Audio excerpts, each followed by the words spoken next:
Comigo em Mateus. Mateus capítulo 26, dos versos 36 a 46, é o texto que narra o período, o momento que Jesus estava no Getsêmani. Então, acabou a ceia, tinha acabado de passar a ceia, um momento lindo, glorioso ali de Jesus com os discípulos, momento de muita alegria, aprendizado, serviço, né? Jesus dando um exemplo ali, lavando os pés dos discípulos. Mas agora chega um momento mais crítico em que Jesus está ali orando a Deus, angustiado, pedindo a Deus que se fosse possível para passar aquele cálice dele. Então estava se aproximando a hora de Jesus, ou melhor, já tinha chegado a hora, né? E Jesus está ali no jardim de Getsêmani. Então vamos ler Mateus capítulo 26, versículo 36. Então Jesus... ele foi com seus discípulos para um lugar chamado Getsêmani e lhes disse: sentem-se aqui enquanto eu vou ali orar.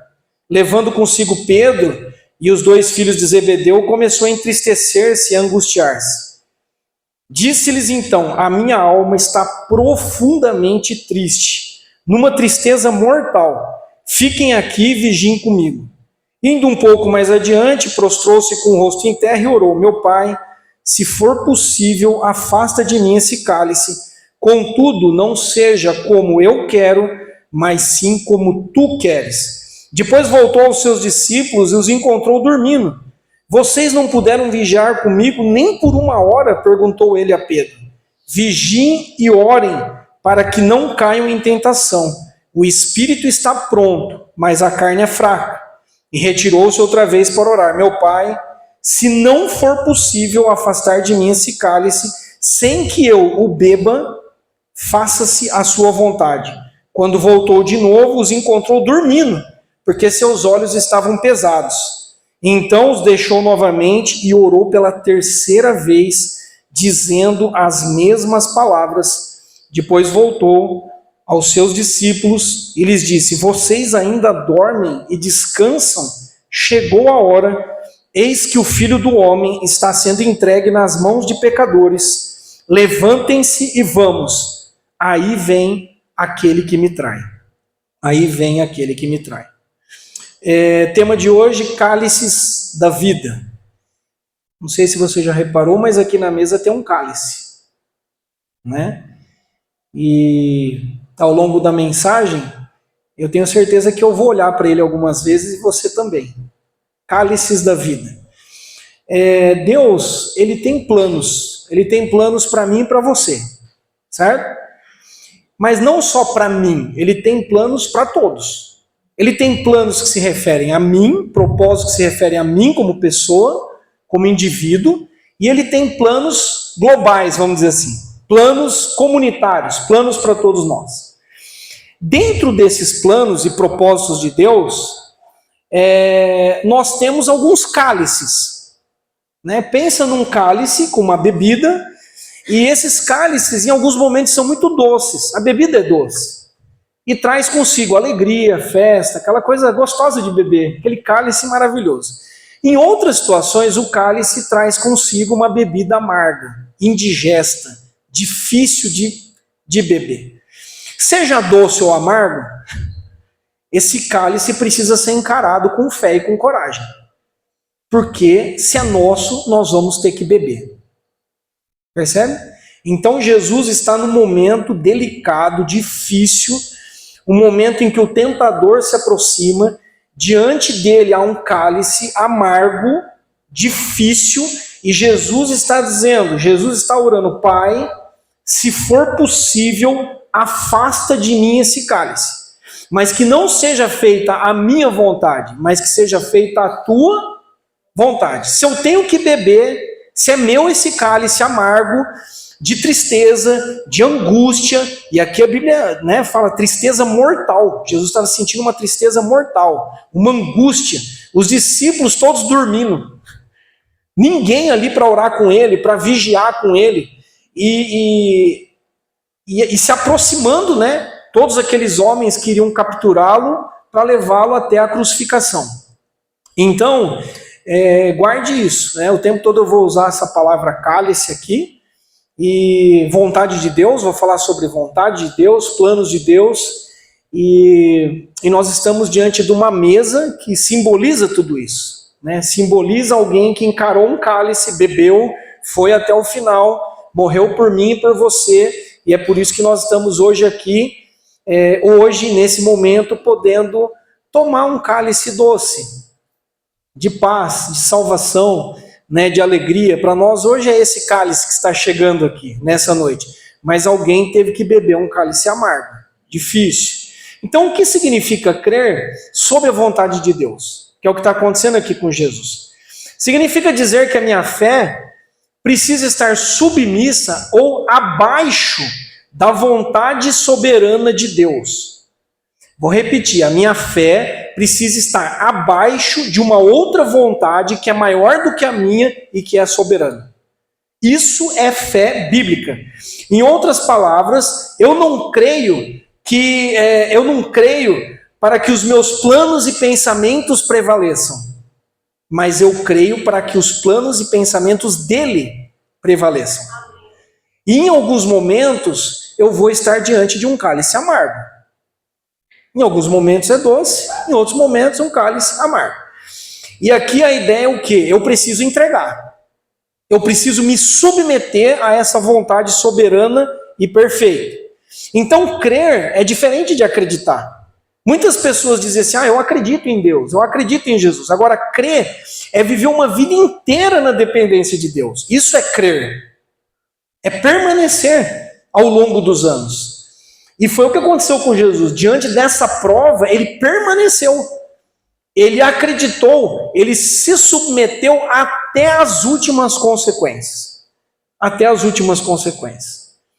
E a gente olha assim, meu Deus, por que Deus permitiu isso? Né? Que o filho dele fosse até a cruz? E nós fazemos perguntas a Deus. Às vezes a gente pergunta assim, olha, por que uma pessoa, às vezes, que cuida tanto da saúde, se a pessoa se alimenta bem, faz exercício e tal, e às vezes adquire uma doença grave. E até morre por conta disso. E alguém que é um irresponsável vive muitos anos. A gente não faz essas perguntas? Por que, por exemplo, alguém que trabalha certinho, é competente, faz as coisas com excelência, muitas vezes recebem uma notícia de dispensa do serviço? Enquanto outros que são menos capazes ou ficam bajulando o chefe, são promovidos. Por que, Deus? Por quê? Por que muitos ímpios prosperam, enquanto justos passam necessidades variadas? Quantas vezes pessoas piedosas, tementes a Deus, que estão vivendo em santidade e que às vezes estão enfrentando necessidades, e o ímpio que não teme a Deus, aparentemente tudo vai bem, tudo vai bem. E por que Jesus, o justo, depois de ter orado insistentemente ao Pai e não ter culpa de absolutamente nada, ainda assim vai para a cruz? Por quê? Por que o Pai não o livrou? Não é? Vocês viram que ele orou 3 vezes? 3 vezes Jesus disse, se for possível, passa de mim esse cálice. Se for possível, me livra dessa situação, desse sofrimento, porque o que viria pela frente seria terrível, e foi terrível. Eu gosto muito de um texto de Salomão, que está em Eclesiastes, capítulo 7, versículo 4, que Salomão diz assim, eu creio que é uma fala de Salomão de muita sabedoria, e muito prática, para nos ensinar a viver bem. Salomão diz assim, quando os dias forem bons, aproveite-os bem, mas quando forem ruins, considere, Deus fez tanto um quanto o outro, para evitar que o homem descubra alguma coisa sobre o seu futuro. Então Deus permite dias bons e dias ruins, para que a gente não saiba o que será o dia de amanhã, e como eu não tenho o controle do futuro, eu aprendo a depender dele. E eu aprendo a temer o nome dele. Eu sei que você, como eu, a gente gostaria muito de saber o futuro. O que vai acontecer comigo em dezembro, até dezembro de 2026? Só que como eu não sei, você também não sabe, e nós teremos dias bons e ruins, cálices doces e amargos, nós aprendemos a temer a Deus. e a depender de Deus a cada dia. Basta cada dia o seu próprio mal. Por isso oramos, o pão nosso de cada dia, não é do ano inteiro, o pão nosso de cada dia nos dai hoje, é hoje, né? Então, se hoje é um dia bom para você, pô, pastor, hoje para mim é um dia maravilhoso, ceia, eu vou participar e eu estou num culto alegre, ouvir testemunhos, uma bênção, aproveite. O dia é bom, aproveite. O dia é ruim, considere que Deus fez também esse. Deus permitiu esse também, para que você aprenda a glorificá-lo no dia bom e no dia mau, no dia ruim. Olha que lindo que fala no Salmo 115, versículo 3. O nosso Deus está nos céus e Ele pode fazer tudo o que lhe agrada. O nosso Deus está nos céus e Ele pode fazer tudo o que lhe agrada. E se os céus estão abertos e Ele desce até nós, Ele fará aquilo que está dentro da vontade dEle, que é soberana e perfeita. Isaías diz assim, o profeta, no capítulo 46, versos 9 e 10. Eu sou Deus e não há nenhum outro. Eu sou Deus e não há nenhum como eu. Eu digo, meu propósito permanecerá de pé e eu farei tudo o que me agrada. Igualzinho o Salmo 115, não é? Então nós, criaturas finitas, mortais, nós nunca vamos alcançar a profundidade do infinito, a profundidade do eterno. Não adianta você ir num tatuador e fazer aquele símbolo da eternidade. Você não alcança a eternidade. O finito não consegue ter essa profundidade daquele que é eterno. Então, por que eu estou dizendo isso? Não fique desperdiçando o seu tempo e a sua energia tentando explicar tudo, ou descobrir todas as coisas que acontecem com a sua vida. Por que, Deus? Por quê? Por que o Senhor está permitindo isso? Por quê? É muito desgastante. É muito desgastante. Bom, então o que é preciso para aceitar esses cálices da vida quando eles chegam até nós? O que eu preciso para poder beber o cálice doce, que tem o líquido doce e o amargo? E gostemos ou não, esses cálices vão chegar. Mais cedo ou mais tarde, esses cálices vão chegar. E alguns transbordam, ou para a nossa alegria ou para o nosso desespero. Né? Porque se é um cálice doce e transborda, coisa linda. Alegria total, plena. Mas se é um cálice difícil, amargo, azedo, e ele transborda e demora um certo tempo, é difícil. Então o que eu preciso para receber de coração esses cálices? Primeiro, eu preciso ter disposição para abrir mão da minha própria vontade. Eu preciso entregar. Eu preciso entregar. Em Mateus 26, 42, é o que Jesus disse. Meu Pai, se não for possível afastar de mim esse cálice sem que eu beba, faça-se a sua vontade. Jesus está dizendo para o Pai, eu me submeto à tua vontade. A minha vontade é essa, livramento. Mas se a tua vontade é crucificação, eu recebo. Eu tenho disposição para ir até o fim e eu abro mão da minha vontade. Então é como se nós disséssemos assim para Deus, Deus, eu acredito que a tua vontade é melhor que a minha. Eu acredito. Pense no Deus eterno. Esse Deus tem uma visão a longo alcance, certo? Deus tem conhecimento do futuro. Deus é mais sábio do que nós. E Deus sempre visa um bem maior e um bem comum, um bem coletivo. Não se trata só de mim, não se trata só de você. Se trata de muitas outras pessoas que talvez você nem imagine que vão cruzar o teu caminho, se encontrar contigo. O profeta Jeremias diz no capítulo 29, 11, porque sou eu que tenho, ou que conheço os planos que eu tenho para vocês, diz o Senhor, planos de fazê-los prosperar e não de lhes causar dano, planos de dar-lhes esperança e um futuro. Eu grifei aqui, olha a ideia de Deus, eu tenho plano de fazer você prosperar. Você está preocupado com o futuro? Eu quero te dar um bom futuro e eu quero te dar esperança. Mas perceba no texto, Deus está dizendo, sou eu, não você. Sou eu que conheço os planos que eu tenho para vocês. Sou eu que conheço. E nos textos que eu li anteriormente, esses planos vão acontecer. porque Deus faz tudo o que lhe agrada. E tudo que Deus faz é bom e é perfeito. É ou não é? Então percebe que a nossa parte é o quê? Nos submeter. Orar como Jesus. Deus, eu queria isso, mas se não for isso, que seja feita a tua vontade. Paulo diz em Romanos 12, 1 e 2, que o nosso culto racional e inteligente é nós nos oferecermos como um sacrifício vivo, santo e agradável a Deus. Se eu me ofereço, eu entrego. E eu digo, sim, Deus, eu não me amoldo a esse mundo, eu não pertenço a esse mundo, pode usar o sofrimento e os cálices amargos para me amadurecer, renova minha mente, porque se eu não estou disposto a beber o cálice amargo, eu não vou experimentar, eu não vou comprovar a boa, agradável e perfeita vontade de Deus. Então, Paulo está falando sobre isso também. Você é o sacrifício, eu sou o sacrifício. Deus é o Deus de vivos e não de mortos. Deus quer gente viva, que tem consciência, que está pensando. Deus está dizendo, olha, eu quero você. Entrega. Entrega a tua vida para mim, o teu coração. Vocês perceberam a palavra do pastor Daniel? Ele disse o quê?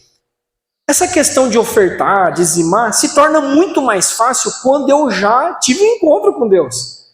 Primeiro, eu inteiro me dei a Deus. Depois, a parte material, ser generoso, colaborar, isso daí é tranquilo para mim. Agora, se eu não conheço a Deus, se eu não entrego o meu coração, de jeito nenhum eu vou pôr a mão no bolso. Não vou.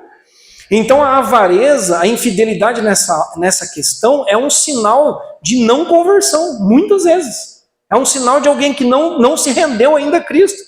Porque tem coisa mais difícil do que entregar o coração a vida toda? Já entreguei tudo. No grupo da igreja lá eu coloquei uma charge, né? Achei muito legal aquela charge, né? Que o diabo está dizendo, ó, você viu aí, Deus? Tirei tudo de Jó. Aí Deus disse para o diabo, ué, mas tudo que Jó tem sou eu. Aí o diabo disse, aí você me quebra, né? Ué, eu tirei a família dele, eu tirei as finanças, eu tirei a saúde, eu tirei tudo. Tá bom, mas o que ele tem sou eu. Não tem como, percebe? Então assim, gente, vamos ser sinceros. Você acredita na soberania de Deus? Você acredita que Deus tem pensamentos bons ao teu respeito? Você acredita numa soberania parcial ou total? Tem gente que acredita assim, não, eu acredito que Deus é soberano para essa área da minha vida, mas essa outra área aqui eu não vou entregar, não. Deus, só nesse cômodo o Senhor pode entrar, mas nesse aqui não. Então a soberania de Deus é total. Ou é tudo ou é nada. É radical? É radical. Ou é ou não é. Não é? A gente até brinca que unção... O que é esse negócio de unção, né, que vocês falam na igreja? Unção é que uns são e outros não são. O jeito mais fácil de explicar isso. Quem tem unção é filho de Deus, nasceu de novo, tem um coração circuncidado, né, se rendeu a Cristo, tem o Espírito Santo. Quem não é, não é. E vai aparecer isso. Pergunta, Jesus foi ouvido na oração dele? Não vou pedir para você erguer a mão. Ele foi ouvido? Porque você poderia pensar assim, lógico que não, pastor. Ele pediu para o pai livrar ele, o pai não livrou, ele não foi ouvido. Mas eu quero dizer para você que Jesus foi ouvido na sua oração. Como então, pastor, ele foi ouvido? Lá em Hebreus, a Bíblia vai dizer que ele foi ouvido.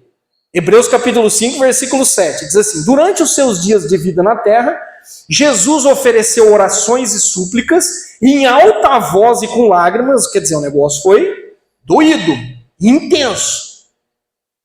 Ele ofereceu orações e súplicas em alta voz e com lágrimas àquele que o podia salvar da morte, sendo ouvido por causa da sua reverente submissão. Aí você fala, não, peraí, tem alguma coisa errada nesse texto.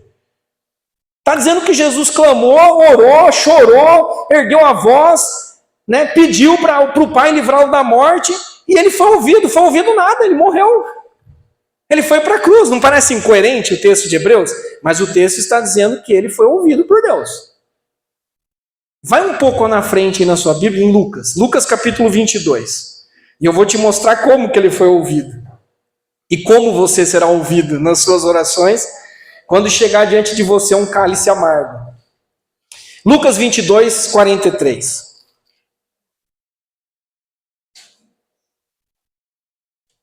A Bíblia é maravilhosa porque a Bíblia explica a própria Bíblia.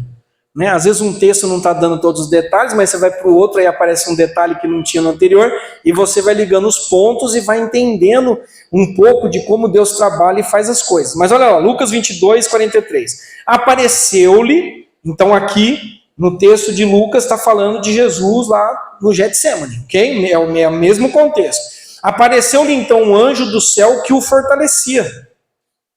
Apareceu-lhe então um anjo do céu que o fortalecia. Como Deus ouviu a oração de Jesus? Fortalecendo Jesus. Para que Jesus fosse até o fim e bebesse o cálice até a última gota. Tem momentos que Deus não vai te livrar. Deus vai te dar forças para que você passe por aquilo que você tem que passar. Então Deus ouviu ou não ouviu? Deus ouviu. E Jesus sabia também que ele veio exatamente para essa hora. Jesus sabia quem ele era e qual é a missão. Mas ele, como homem, está pedindo para que o cálice passe. E Deus está dizendo, não vai passar. É seu. Beba até a última gota. Então, nós vemos isso em relatos bíblicos. Pessoas que Deus livrou da fornalha, Deus livrou dos leões, que Deus tirou da morte, que Deus livrou na hora difícil, no momento mais delicado e estreito, e outros Deus deixou morrer. Deus deixou morrer, foi até o fim. Foi entregue, né? E foi o caso de Jesus. Então pense nisso. Se você tem essa disposição de dizer, sim, Deus, eu estou abaixo da tua vontade, eu me submeto à tua vontade. E é esse o cálice? É meu? Esse copo é meu? Tem como passar, Senhor? Em algumas vezes ele vai falar, tá bom, eu vou passar. Tudo bem, eu vou te livrar dessa. Passa, roda a mesa. E tem outros que ele vai falar, é seu.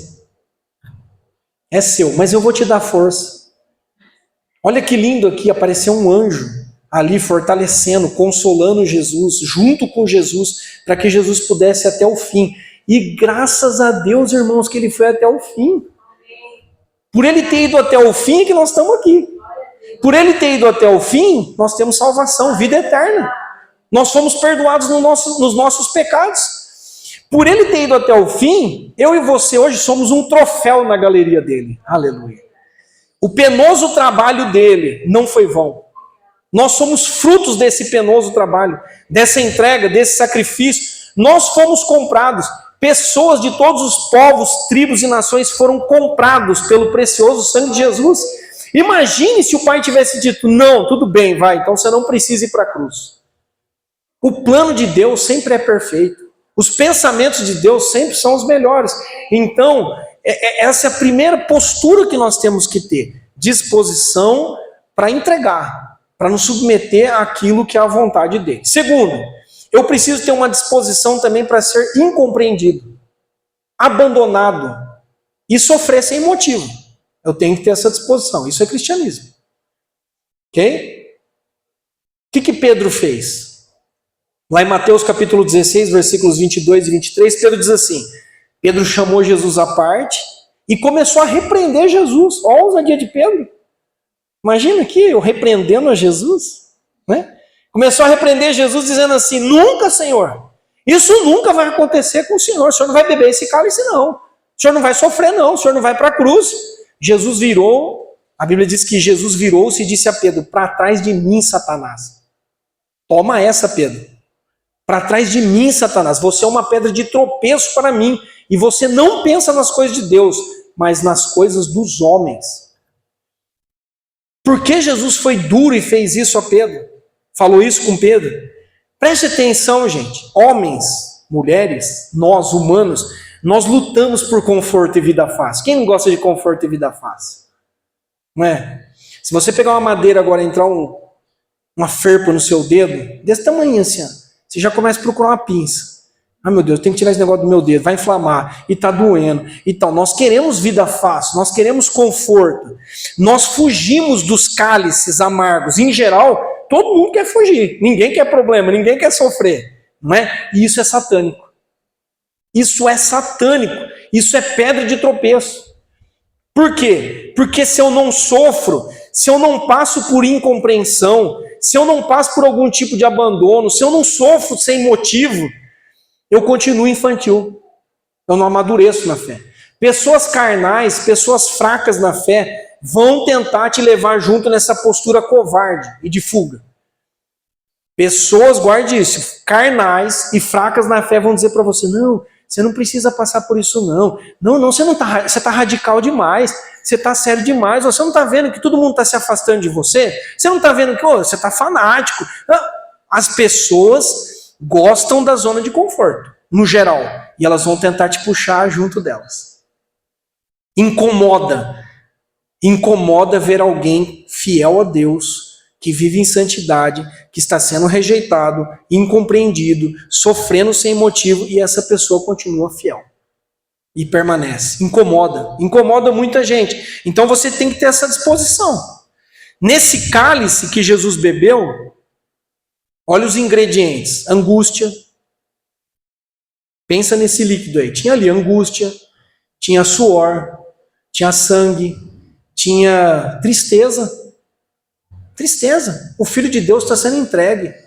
Não é? Tinha lágrimas, tinha clamor, tinha zombaria, tinha cruz, tinha açoites, coroa de espinho. Era isso, o ingrediente era esse, do cálice. Só que havia um propósito maior. Esse cálice funcionou como uma espécie de remédio. Quer ver o propósito maior? Hebreus 5, 8 e 9. Embora sendo filho, ele aprendeu a obedecer por meio daquilo que sofreu. E uma vez aperfeiçoado, tornou-se a fonte de salvação eterna para todos aqueles que lhe obedecem. Nós aprendemos a obedecer muitas vezes na hora da dor. Davi disse isso certa vez: foi bom eu ter sofrido, porque agora eu aprendi a temer a Deus, eu aprendi a obedecer a Deus. Também, gente, os cálices amargos nos ajudam na questão de nós sermos aperfeiçoados. Crescer na fé. Também eu só me torno fonte para os outros de vida, de esperança, de cura, de salvação. Eu só me torno fonte se eu aprendi a obedecer por meio de sofrimento. Jesus, no final, se tornou a fonte de salvação eterna para todos aqueles que lhe obedecem. Percebe os propósitos de Deus? Lembra-se da história de Jó? Jó está tentando beber o cálice dele com dignidade. Ele não quer negar Deus. Ele ama Deus, ele é justo. Jó está tentando assim, gente, deixa eu quieto, esse cálice é meu, eu estou sofrendo. Eu estou aqui me coçando com cacos de telha. Eu estou ferido, eu perdi a família, eu perdi tudo, perdi os bens. Jó está tentando. O que os amigos dele fizeram? O que a mulher dele fez? Ô Jó, você deve estar pecando, amaldiçoa logo esse Deus e morre, abandona isso daí. O que é isso? Olha o que você está vivendo aí, ó. Que Deus é esse que deixou você chegar assim no fundo do poço desse jeito? Vieram com acusações, vieram com respostas simplistas. E qual foi o resultado? Todo mundo se afastou de Jó. Além da dor na carne, além da dor de perder filhos, além da dor de perder tudo no aspecto material, agora está todo mundo se abandonando, todo mundo saindo de perto. Eu imagino Jó cheirando mal. Jó pegou uma espécie de uma lepra. Então, Jó experimentou também solidão, isolamento, que foi o que Jesus experimentou. Ninguém com ele. Ninguém conseguiu vigiar nenhuma hora. Todo mundo dormindo. Todo mundo dormindo na oração. Jesus agonizando ali, suando sangue e o povo dormindo. E terceiro, para terminar, se eu quero viver mesmo essa fé, crer, né, ir até o final, eu preciso crer que uma glória e uma vitória maiores virão. Porque elas virão. Eu preciso acreditar que lá na frente eu serei mais do que vencedor. Tem algo melhor para mim lá na frente. Agora eu estou tendo que tomar esse líquido aqui que eu não queria tomar. Encarar esse cálice. Mas lá na frente há uma glória maior. Abra a Bíblia em Filipenses. Filipenses capítulo 2 mostra isso. Ao falar de Jesus.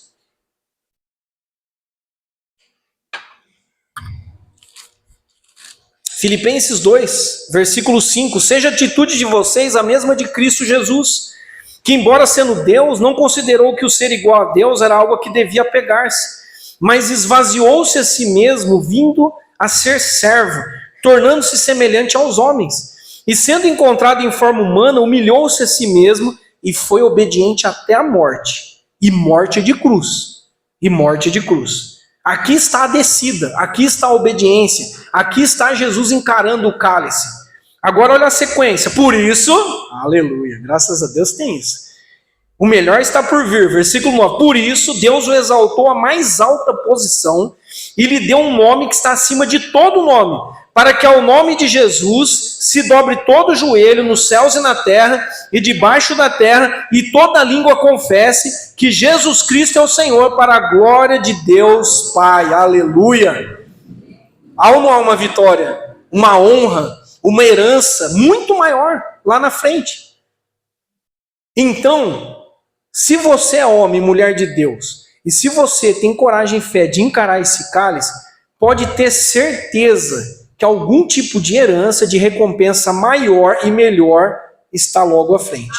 E isso é eterno, isso é celestial, é celestial. Moisés viveu isso muito antes de Cristo.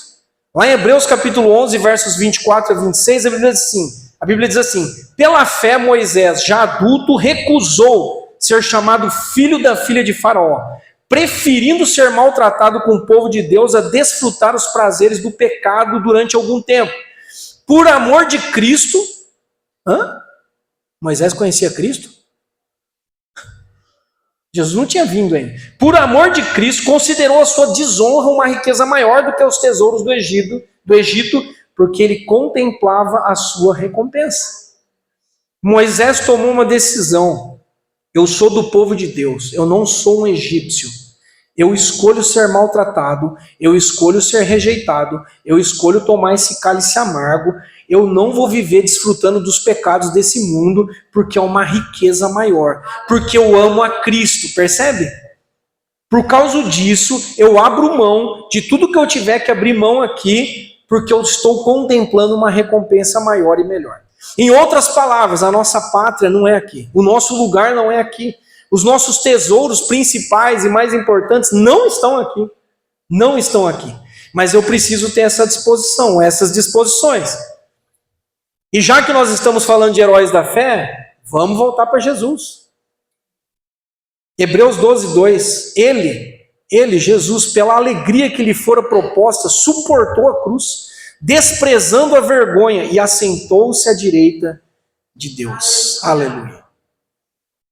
Isaías 53, 10 e 11. Contudo, foi da vontade do Senhor esmagá-lo e fazê-lo sofrer. E embora o Senhor tenha feito da vida dele uma oferta pela culpa, ele verá a sua prole,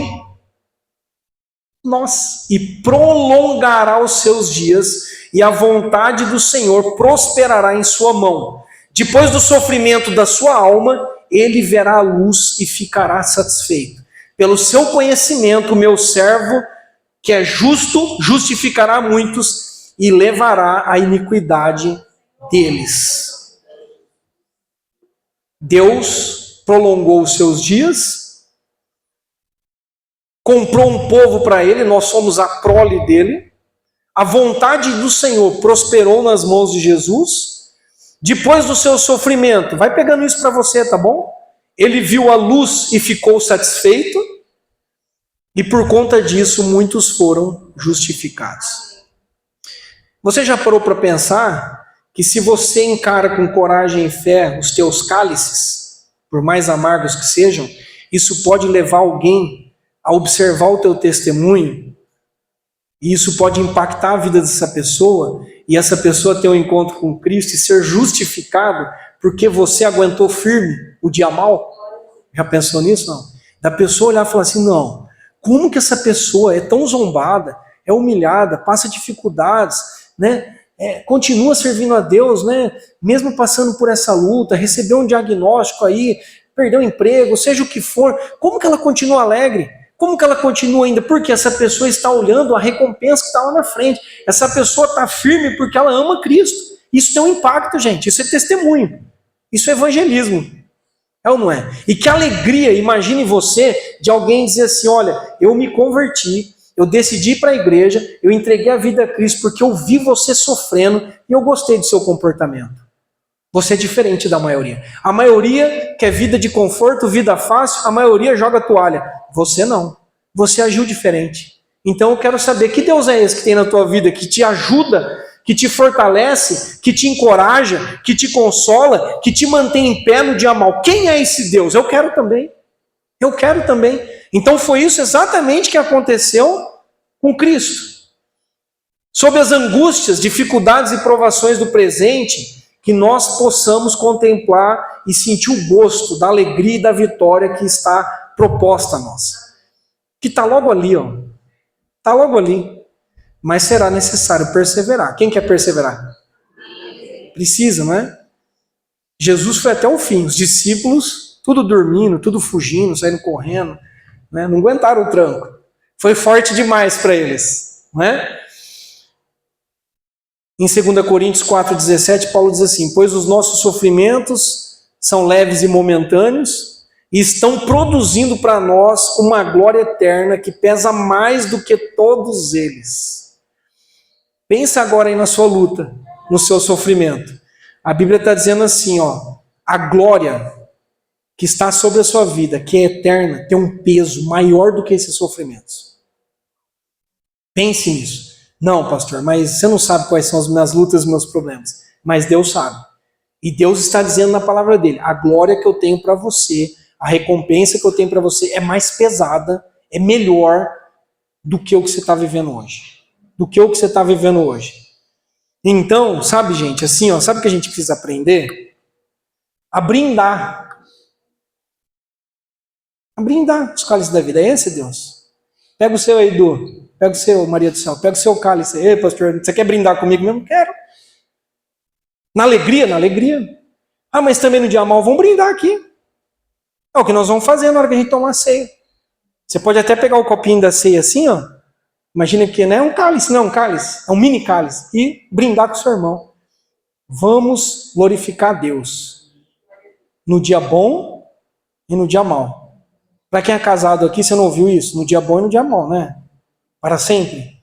E nós não estamos casados com Cristo? Nós não temos uma aliança com Ele?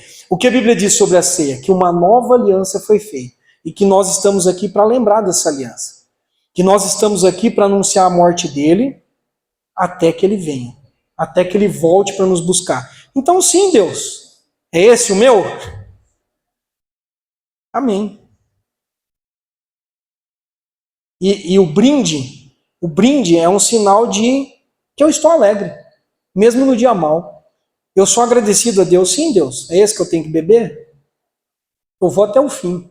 É para ir até a última gota? O senhor me dá um guardanapo para eu limpar os lábios depois? Eu vou beber até o final. Isso é fé, irmãos. Isso é crer. Isso é ser crente de verdade. Isso é amadurecer. Se nós não sofremos nada, se nós nunca fomos rejeitados, se nós nunca passamos por uma zombaria, se nunca ninguém tirou o sarro da gente porque a gente é crente, nós não vamos crescer. Se eu não estou disposto a carregar minha cruz, eu não vou crescer. Se eu quero uma vida cristã fácil, sem qualquer sacrifício, eu não vou crescer. Eu vou viver criança. Eu vou viver criança. Se eu não me envolvo com nada por medo de que vai que a mesa roda, né? E aí eu passo por alguma decepção, um discípulo me abandone, um irmão em Cristo me abandone, o outro irmão dorme, né? Enquanto eu pedi para ele orar por mim, ele está dormindo, né? O outro me deixou. Se eu não aguento isso, eu vou desistir. Ao invés de eu brindar, ao invés de eu falar, vamos bater as taças aqui, eu vou querer jogar a taça no chão. Não, eu não quero. A gente não gosta de falar isso assim na igreja, ó. Eu recebo, em nome de Jesus. Mas você tem coragem para dizer isso? Deus, esse cálice aqui, eu recebo. Esse é o meu hoje? Eu recebo em nome de Jesus, com toda a gratidão e alegria. Tudo bem, Deus, que a tua vontade seja feita e não a minha. Amém? Então eu quero te convidar a ter um tempo de oração, antes da gente tomar a ceia e de reflexão, e pensar nisso. Alguém foi até o fim. Não foi qualquer morte, foi uma morte de cruz, uma humilhação pública, uma zombaria. E Jesus continuou calado e foi até o fim. Mas graças a Deus, o nome dele está hoje acima de todo nome. E a Bíblia diz, e a gente já pode fazer isso hoje, que um dia todo joelho se dobrará diante dele e toda língua confessará, querendo ou não, tá? Toda língua confessará que ele é Senhor, porque Deus o fez Senhor. Ele é Senhor, nós cantamos isso no louvor. Ele está acima de tronos, de reinos, ele está acima, ele está acima. Então faça isso, eu decido, sim, Deus, é hoje que meu joelho tem que dobrar? Meu joelho dobra, meu coração dobra também. É hoje que a minha boca tem que confessar que não há outro Senhor? A minha boca confessa, e eu recebo em nome de Jesus esse cálice. Então quero que você tenha esse tempo, se você precisa confessar algum pecado, precisa entregar algo a Cristo, que você segura demais, não, isso eu não abro mão. Hoje é uma noite de entrega.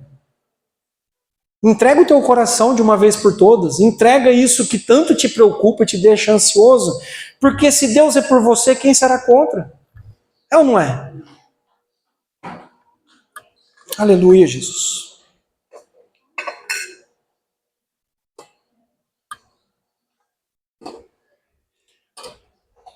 Forças a Deus, esse cálice não está fácil. Peça forças. Que Deus envie um anjo hoje na sua vida para te fortalecer, para fortalecer os seus ombros, o teu coração, a tua esperança. Não joga a toalha, não. Deus está dizendo para você hoje nessa noite, não jogue a toalha. Passe por isso, beba esse cálice. Sim, se Ele quiser te livrar, Ele vai te livrar, mas se isso faz parte do plano dEle para te amadurecer, para fazer de você alguém mais santo, mais santa, recebe em nome de Jesus. Pai, eu recebo em nome de Jesus. Se você foi repreendido por alguém, corrigido por alguém, seja de perto ou de longe, receba isso como disciplina do Senhor. Deus, obrigado por me disciplinar. Obrigado por me treinar, Deus. Continua me treinando. Aleluia. Aleluia. Deus, obrigado, Jesus. Obrigado porque a tua palavra nos mostra de forma tão clara que o Senhor se submeteu em todas as coisas ao Pai e no final o Pai foi glorificado, o Filho foi glorificado, o Espírito foi glorificado e nós estamos aqui, a tua prole, Senhor, a tua prole, a tua família está aqui, aqueles que foram comprados com teu sangue precioso. Então, Deus, nos ajude a viver como o Senhor viveu, andar como o Senhor andou. Fortalece o cansado, encoraja aquele que precisa, Deus, beber esse cálice. Chegou a hora, chegou o momento. Encoraja agora, Deus. Sim, se for possível, passa de nós, mas se não for possível, que seja feita a tua vontade, em nome de Jesus. Em nome de Jesus. Aleluia. Aleluia. Aleluia. Pai, em nome de Jesus, nós queremos nesse momento consagrar esse suco de uva, esses pães que representam o teu sacrifício por nós, que nos faça bem, Deus, que nos encorajem, que nos leve a uma situação de maturidade, de crescimento espiritual maior, não pelo simbolismo em si, mas pela mensagem, a mensagem que transforma, que impacta, a mensagem que nos desafia. Fomos desafiados hoje, Deus, pela tua palavra, pelo teu exemplo. Então, Deus, em nome de Jesus, que o Senhor nessa noite, ó Pai, esteja fortalecendo, encorajando a cada um e que possamos nos lembrar sempre, trazer à memória aquilo que o Senhor fez por nós. E a nossa esperança, Senhor bendito, aquele que ressuscitou dentre os mortos, é que o Senhor volte para nos buscar. Essa é a nossa esperança. O Cristo vencedor, o Cristo ressuscitado, que o Senhor volte para nos buscar, porque é um lugar preparado para nós. Muito obrigado, em nome de Jesus. Amém, amém. Glória a Deus. Erga suas mãos aos céus, né? Que todos tenham uma excelente semana, abençoada por Deus, e que possamos ter coragem de enfrentar os nossos cálices, né? O grande amor de Deus, que a graça de nosso Senhor e Salvador Jesus Cristo, que as consolações, a força do Espírito, sejam com todos hoje e para sempre. Amém, amém. Glória a Deus.